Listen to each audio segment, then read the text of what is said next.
What's up, family? Thank you for tuning in to the Dream Nation podcast. My name is Casanova. I'll be your host, and I'm excited to be bringing to you entrepreneurs, thought leaders, and trailblazers from around the world. Stay locked in with us because we're about to go on a journey that will change your life.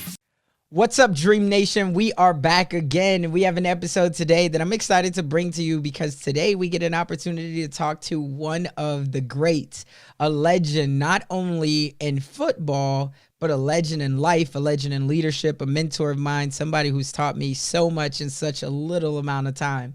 And so without further ado, please help me in welcoming my brother, Mr. Johnny Rodgers, to the show. Johnny, you want to go ahead and say what's up to Dream Nation? What's up, Dream Nation? All right. Tell them every day is game day. Every day is game day. This is going to be not every other day, but every day. You got to be on it every single day. That's right. We in it to win it. We're in it to win it. I love it. Now, for anybody who does not know, it's probably because they've been living under a rock and they probably don't follow football. But for what you've done for the game has been magnificent. But the way that I always thought of you, especially when you see the leadership that you have nowadays, you think of you like a superhero. And I always compare us as entrepreneurs and thought leaders to superheroes. And the reason being is because we're constantly flying around the world, we're putting on a cape, and we're trying to solve some of the world's biggest problems. And so my question for you is, for anybody who's seen you on the football field or who sees you speaking, they see you with that S on your chest.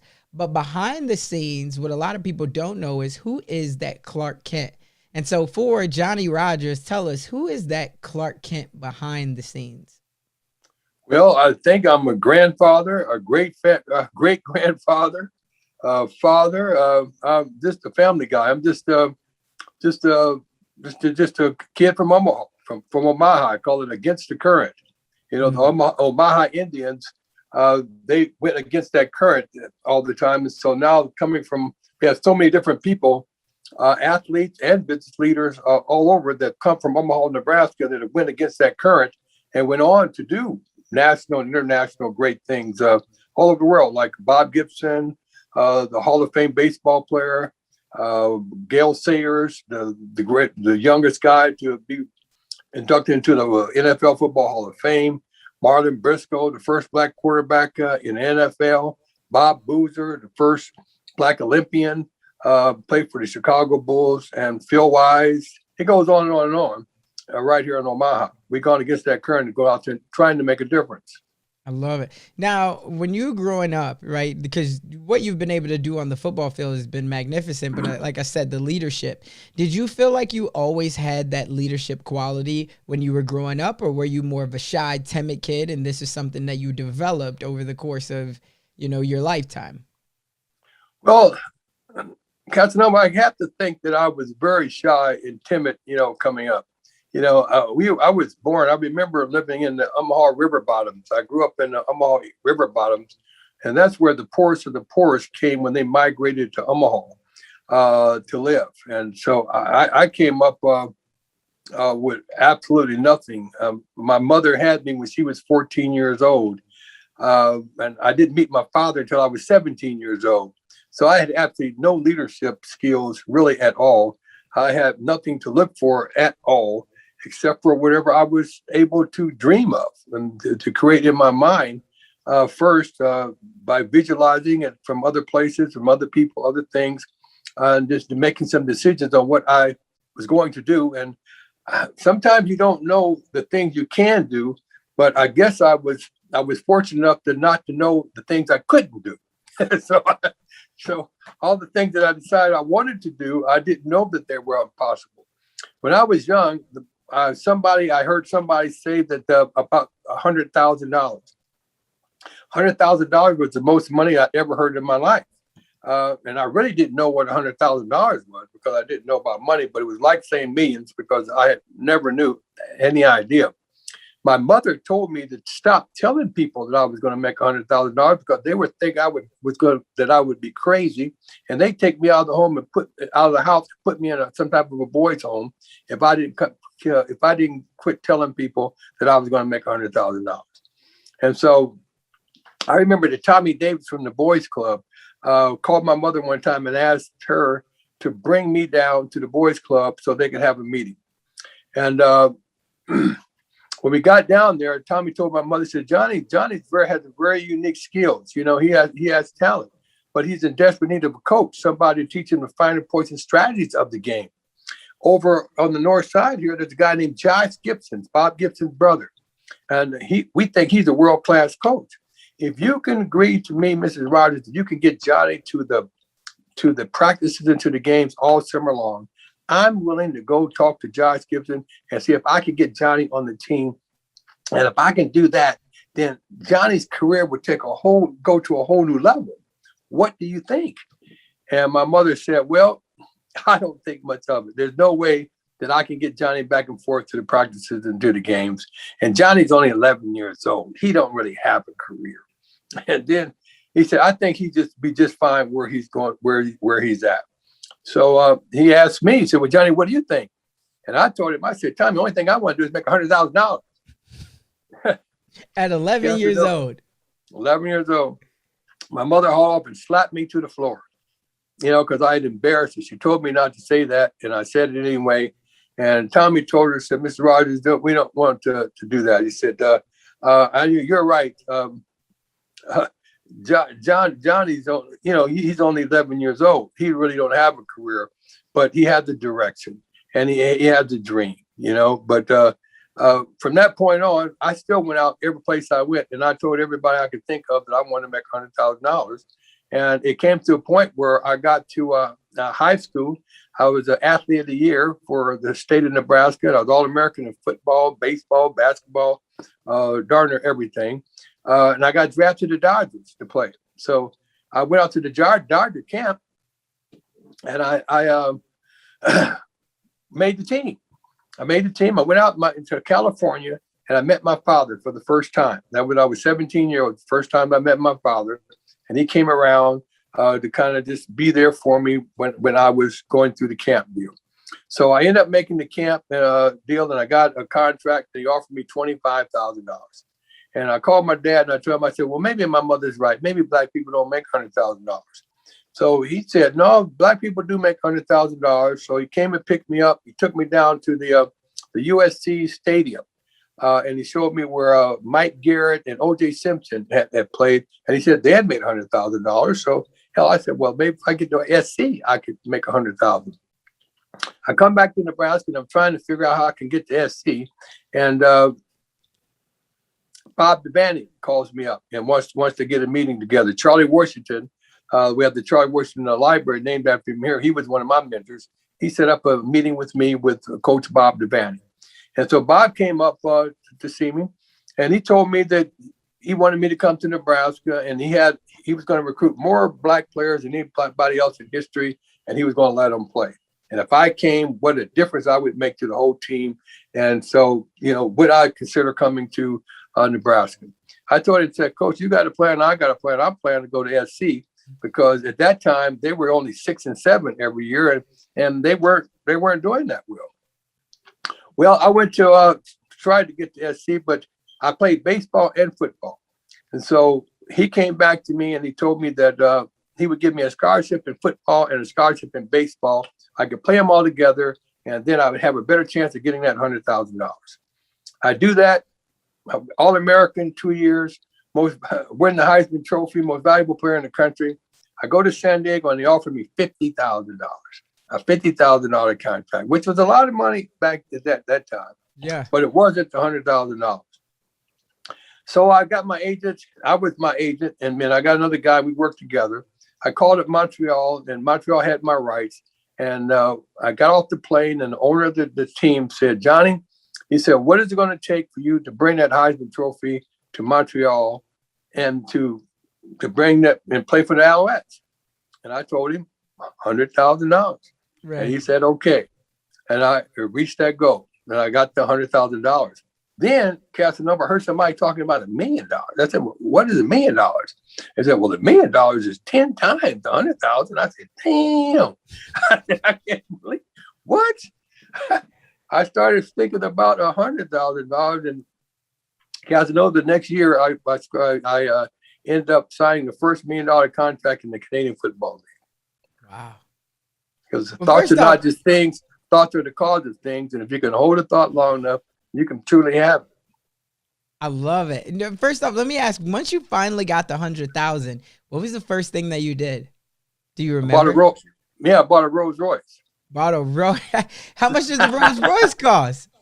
Oh, well, it was 40, but we financed it. Didn't really cost me all the cash. I bought my mother a house, bought a Rolls Royce, got a place in Montreal and a place here in Nebraska. We got a couple houses set up, and in those days you could do a lot with $100,000, especially financing it. 10% down, that's almost like $1 million, as long as you just work it right. So we did a few things, but at that time, like I said, I really had no idea of what money was. I had no idea what $100,000 was, and I certainly didn't even have an idea what the million was. So it was, we didn't have people with money to teach us money skills. So I knew how to make money, but especially throughout my life. But working money has been a whole different thing. Because money works 24 hours, don't take no time out, don't have sex, it don't date. It just works. It just works. It just works. Let me ask you this. How did you keep the belief that whole time that you were going to make $100,000? Because there could be obviously you got a lot of distractions. You're playing two sports, right? Rather than just one sport. So a lot of people you got to go deeper into this, or you got to do this. How did you keep your focus of feeling like you were going to get there? Was there a pastor that you had? Were you getting a part of a networking group of other people or people who had already made 100,000? What did that look like for you early on in your career? Well, early on, the first thing you got to do is you got to get from junior high school to high school, through high school. So through high school, then you got to get a scholarship to go to college, so you can actually play a sport to actually get a deal. When you go to college, then you got 3-4 more years where you have those opportunities you're going to build, and then you have another opportunity that's going to come. Well, mine came I played baseball and football, and he gave me that opportunity to play in college, but he told me that I could put them together. All right. Well, after a year or so at Nebraska playing baseball and football, they came to me and they told me that they wanted me to give up baseball in order to play football because they had so many more ways they wanted to get me the ball. And I said, Coach, I can't believe you. You told me that if I came here, that you would let me play both. I'm trying to get this $100,000. You mess me around. I ain't very happy. But he told me that if I were to go for the deal willingly, that I would be the first person that they endorsed for the Heisman Trophy, and that would give me the opportunity. And it worked out. So my levels were kind of planned where the opportunity would show up. If I met certain goals along the way, then I would have more opportunities to get to that place. And I got to the opportunity where $100,000 really wasn't that much money, and I didn't know it. So by the time I got to the $100 million really wasn't worth that much money again. So as long as I become the All-American, I win the Heisman, I become All-Pro. When I got to be 4 times All-Pro, I got $1 million. When I got to be All-American 3 times, I get 100,000. So the longer you're hitting your levels and you can see yourself progressing and meeting your goals and going along in the right direction, then you keep hope alive. Right. But you have to work, But along the way, I had some really setbacks. I had an incident the last day of school, my freshman year, on a prank. Me and some guys who went out, and on the way, we were drinking in the room for the last day, and everybody was partying all over campus. And we went out, and on our way back, getting some gas and some liquor and all that, we robbed a gas station and got $90. Well, that went on for about a year before they came and picked me up. And they picked me up a year later, and they took me to jail, took me out of school, took me out of everything. I was out of it, period. And I was really didn't even have an opportunity to play.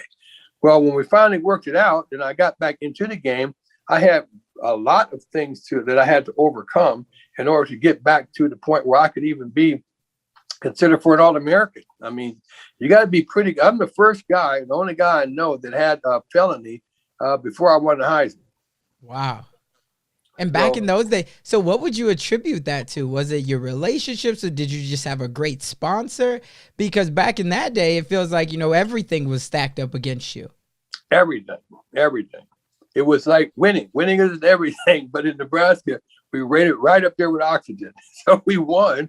And being on TV certain amount of times and performing well in the big games, in the bowl games, the game of the century, a lot of exposure. I really had a great team of guys that were around me. So everybody was getting publicity all the time. And I got mentioned in all the different type of things that they were. Our wins came about. We won our first national championship back then. We won back-to-back national championships. So it was, although I had that incident that came up, I ended up getting probation out of it. I still had to work my way up out of the hole, but because I did get an opportunity to do that, and our team did so well, and I did so well, I was able to be obvious that I was pretty much the best player in the United States of America at that time. And our team turned out to be the best college football team of all time. So had not that happened, that they were so good, I would not have been able to be so good to get that opportunity to move up. And even though we did well, it's been a stigma. It's been hard to overcome. Yeah. I could have been to even greater length if I had that not had happened. And kids, we make all different types of mistakes at 16, 17 years old, but they don't forget them, especially when you really do well. So, their kids just make mistakes. Our kids, we get it's for life. It's a lifetime deal. You just can't get around it. So you just got to, just one of the barriers you have to work through and work over. And it teaches you perseverance. And, you never know what's going to happen, but you just can't quit. You have a plan. You have to have, success is not a secret. It's a strategy. You have a strategy for success. You have to figure out the ways, how you're going to get this, how you're going to move there, who you're going to be around. And definitely when you make mistakes, I think if I had not had that mistake, I probably wouldn't have been the type of athlete that I was, because when I went back with a tenacity to really work out to try to be the best person and the best player that I could be. I ran more stadium stairs than anybody. I caught 50, 100 passes after practice, hundreds and hundreds of passes after practice every day. Got more punt returns, and the guy couldn't kick enough, and I was catching them. But the thing that really happened is that the team saw me working to this degree, and they began to work even harder. They seen the tenacity of what I was putting in. So when I stayed after practice every single day doing these things, they started to stay out there too. So we got better and better and better. And had I not had that problem to get really back to another level and up, then they probably would not have had that same type of experience, because we did it together. Got it. The power of leadership, the power of being willing to be an outlier, right? And in the beginning, they'll ask you why you're doing it, but in the end, they'll ask you how you did it, right? That's so powerful. The reason why I did it, because I won $100,000. and you got there. And I got there, and I had to figure out different ways to get there. Like I said, I played in high school. I was played football, basketball, track and field, and baseball. Well, then I took out the basketball and the track and field. And then we went up, broke off to baseball, which I was probably better in baseball than I was in anything, but I just didn't have the opportunities back then. So I had to make a decision whether I was going to give up on baseball or football. But, having been endorsed for the Heisman was the determining factor that made me go that direction. Otherwise, I probably would have played baseball. No, it's so much power in that. And I love the perseverance that you just talked about, because for a lot of people, right, there is that setback. And just like you said, we all have setbacks in life. But if you just have that hope and that belief and you keep fighting, at the end of the day, hopefully, God willing, there's going to be a will that's made for you. And so I'm glad to see that you did it. And obviously that's how you set the example for all of us. When you were growing up, right, talk about what was your environment like as you're going through, not just your talent, but as you're going through college and then to the NFL, how much of keeping you going was your environment, or was it purely just off of your own heart and hustle that knew you had to get to this 100,000, or how much of it was people that were just really sheltering you to make sure that you could be all that you could be? Well, I think the reason why I'm a mentor is because I had mentors. I didn't have a father, but I had coaches. I had coaches, and I had, always 3 or 4 coaches because I played 3 or 4 sports all the time. So I had people that were trying to get me in the right direction and telling me all the time that I could do this and I could be an All-American in every single sport I played. I was basically an All-American. So it was just a matter of really choosing which one that I was actually going to end up with. And I wasn't particular. Like I said, I loved them all. I don't think basketball was going to be my sport because I was too short. So I had to kind of cut that out. They weren't really paying money for you to run track at that particular time. So it really came down to football and the baseball. But I did have Josh Gibson, Bob Gibson's brother. He taught Bob and he taught me. Bob ended up being, all pro, all American, all everything. And so I was on those same lines. To have my high school coach was one of the best coaches, Coach Christie, that we had here in town. And he developed me to go to Coach Devaney, who took me on to go to Marv Levy. And so I had other people that were taking me to different levels, because I was able to take them and was a partnership. And what I learned doing the team sports is that anything you can do by yourself ain't big enough. It's all about teamwork makes your dreams work. You don't win Heisman's by yourself or national championships by yourself. You don't build a great business or a reputation by yourself. It's always in conjunction with others. You make your greatest accomplishments, and teamwork makes your dreams work. And I was able to always team up with different people to do different things. And without my team, like I said, without a team that we push to be, they are right now, if you look it up, we're going to have our 50-year anniversary here coming up for the game of the century. And they have been voted by ESPN and Sports Illustrated for the 1971 team as the greatest college football team of all time. Had they been the 10th best team of all time, I probably wouldn't have got the type of exposure that I would need to get to the levels that I got to. But because of the things that I was able to do and we were able to do together, it really made it enough to enhance my life. And we probably sent more guys to the pros then than any other time in history up to that time. Wow. Man, and congratulations to you again. Again, when you see someone that has that magnitude of success, but then you also see how humble and how giving they still are, right? It really says something to you about, there's a guy I had on my podcast and he talked about success versus significance. Right. This was Ken Jocelyn. And he really, honed in on it, that most successful people, they first go off of the significance rather than the success. Right. And I think that for you, you've always strived to be significant, which means make an impact in someone's life. And that's why I said, I'm so grateful that I have the opportunity to be mentored by you every time that you speak and we connect. So it's super powerful. I remember when we were talking one time and you told me your definition of Heisman. And what exactly, I guess for the world to know, what is your definition of Heisman? I don't know exactly what you mean, but we call it he is man. And that's what Heisman is. He is man. And you can be a better girl and a better boy and a better man if you just focus. Focus is Focus. You follow one course until you succeed. You got to keep your eye on your goals. And we're not human beings.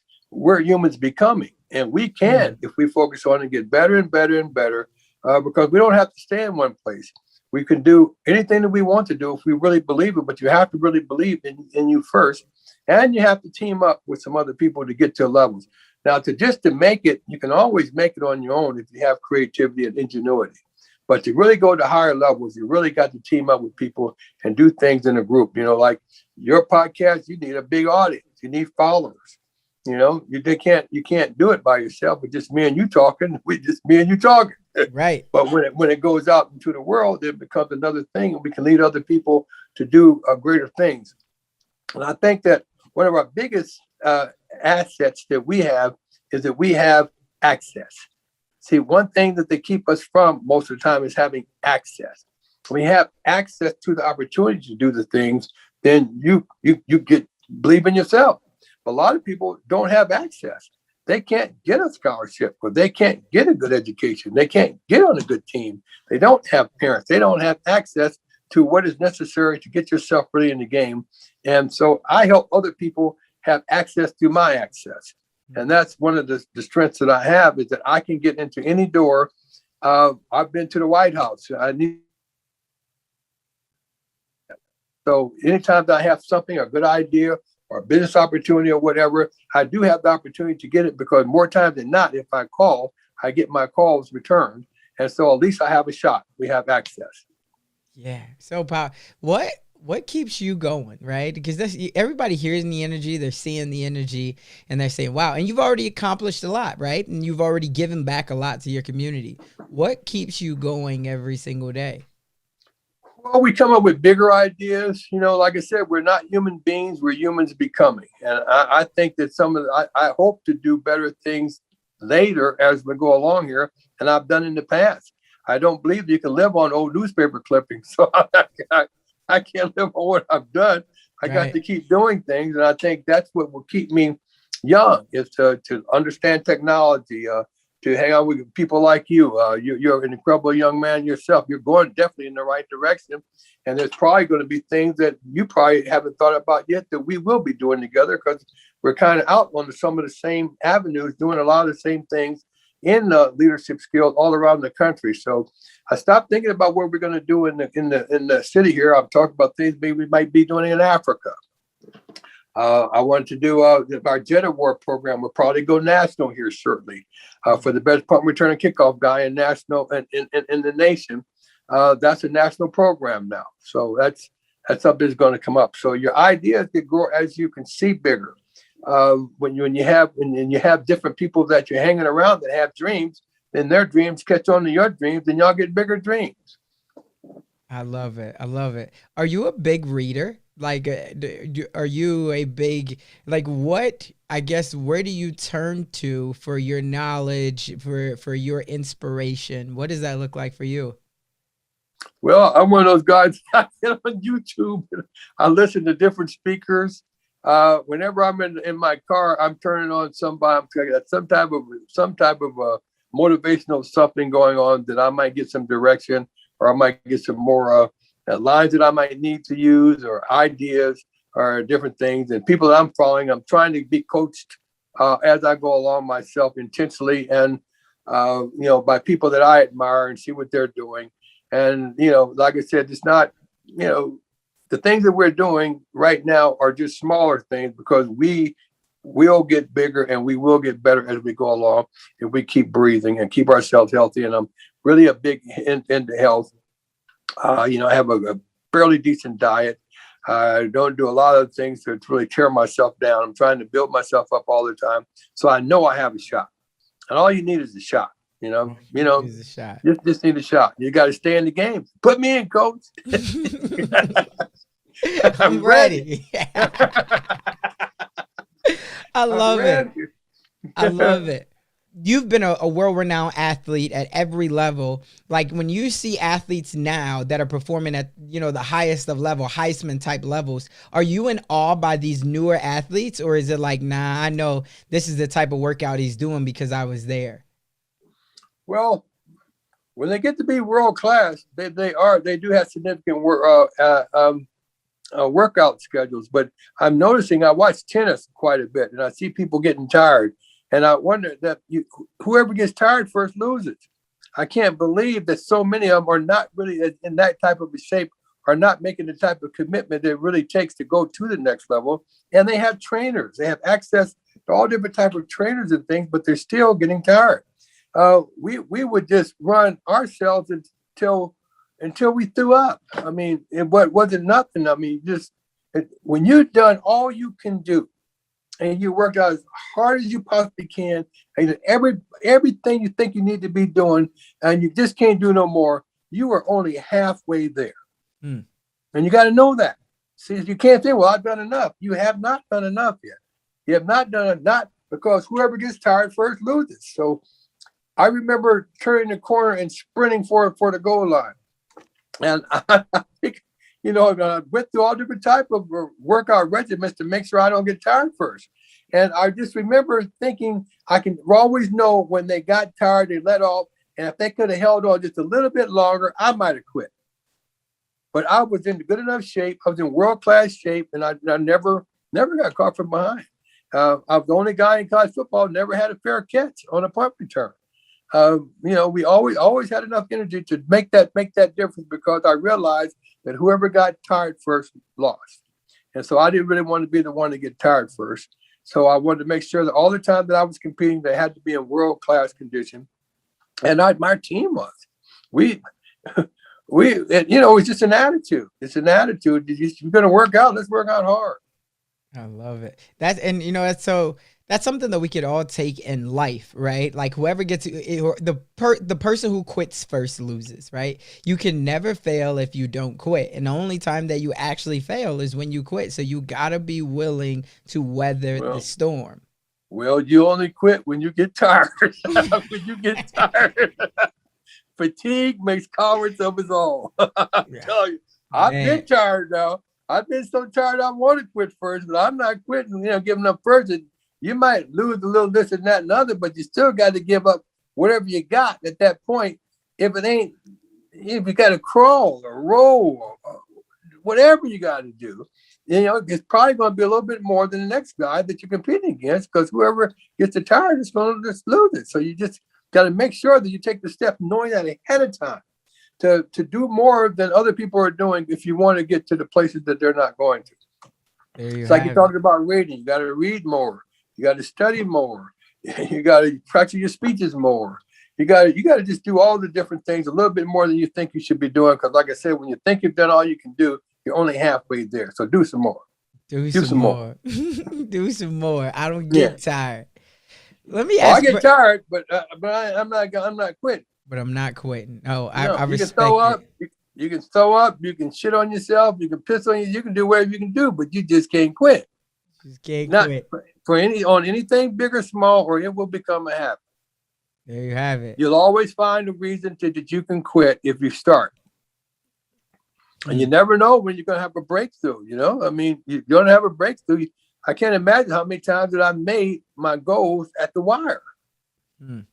Just at the wire. I got wire burns all over my body.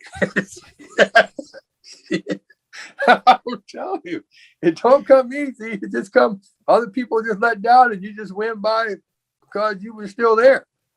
Because you didn't quit. That's what makes you got to stay in the game. Stay in the game. If there was not giving shit away. Yo, I hear you there. If there was one thing that you wish that you would have implemented sooner to accelerate your path on your journey and to where you are today, what would that one thing be? To learn how money works. Like I said, you work money. I have never bought stocks. Well, I bought them, but I never really focused on it because I never had the training in it. Not having parents, I was the first person in my whole family to graduate from high school. Period. Nobody had no guidance whatsoever. I don't know. My grandmother, grandparents, I don't even know if they even have them went to school.